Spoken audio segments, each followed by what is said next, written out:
Hello, it's DG Ice, and today I'll be exploring Unlimited with Mega Blastoise EX. So, the way this deck started was I was going to start using Feraligtr with Rain Dance Pokepower um, over Deluge Blastoise because Deluge is an ability where Rain Dance is a Pokepower, and Pokepowers aren't affected by Garbodor's Garbotoxin. Um, so I was like, let's try it out. So originally I was playing it alongside this Blastoise with Washout, which works really well with Keldeo because Keldeo switches in and then you move all the energies to the active one, and it lets you use Max Potion with it. So just a really nice thing going all around. So the fact that you were using Feraligtr over Deluge Blastoise to power out your energies meant you could fit Blastoise EX in the deck. And, of course, the real reason you're playing Blastoise EX for Mega Blastoise. And it turned out that with all those, there was just too much going on in the deck, and, you couldn't, you had trouble setting up both, Blastoise with Blastoise with Washout, Feraligtr with Rain Dance, and Mega Blastoise EX. Also, you wanted to get out of Keldeo, so you can start switching stuff in. And then you wanted your Max Potions in there. And then top that off, you need like a ton of space for energies because you got to be able to power up. You want to power up some huge Keldeos and all that. So it ended up being way too much, and I simplified it by taking advantage of the fact that Mega Blastoise EX only ever needs 3 energy. So how about instead of moving all the energy around, we just attach 3 more energy every turn. So we'll just, max potion, max potion away the 3 energy and then reattach. Or like say it's damaged and has a status effect, and it's poisoned, we'll just retreat for the 3 energy, and then once it has no energy on it, we'll use the max potion, and then power up whoever's in the active position. So it seems a little resource intensive, but once you get it going, it works for the most part. And so the cool part about playing with the Hydro Bombard that gets some damage on the bench Pokemon is that it means the Hydro Crunch on Feraligtr isn't completely embarrassing, because it's really just a worse attacker than the Deluge Blastoise. Like, the Deluge Blastoise could actually knock out Suicune, Sigilyph, and Pyroar, and all that in just, one hit. And, had potentially unlimited output, just whatever number of energies there were in your deck.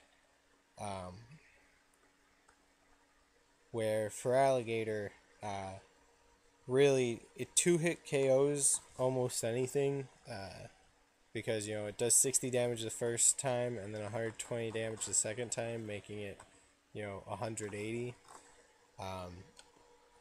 But so if you can get off, 2 Hydro Bombards, it'll make that Hydro Crunch still knock out pretty much anything.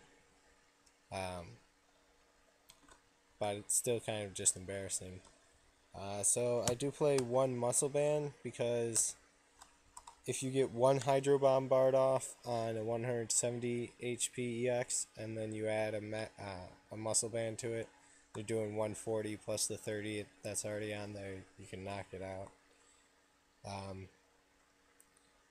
So besides that, you just got some redundancies with Junk Arm and extra copies of everything. And then you play Tropical Beach to help yourself get set up. Alright, let's watch some games. So it looks like our opponent's playing Evital EX with Garbotoxin.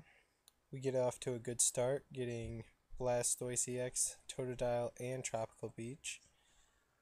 Getting our basics out there as well as a way to draw more cards per turn.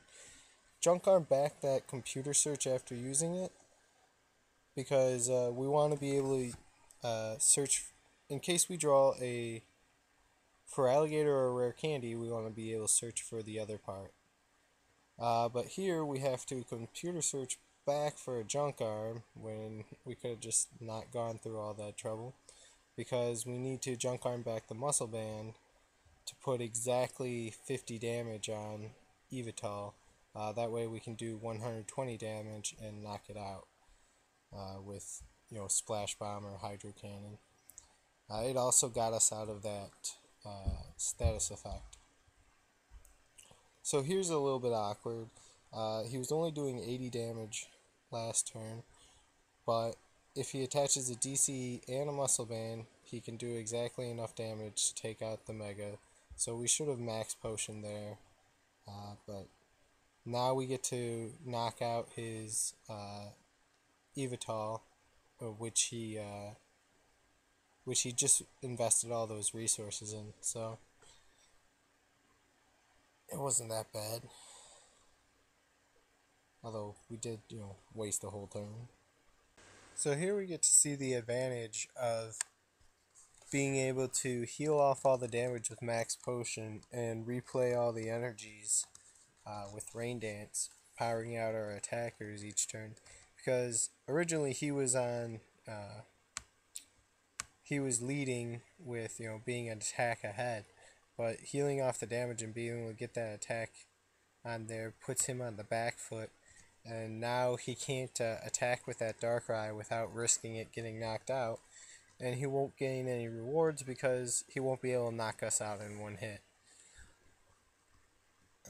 So now he has to try and power out another Darkrai, but obviously he has a harder time doing that since that requires a couple of dark patches or some energy switches,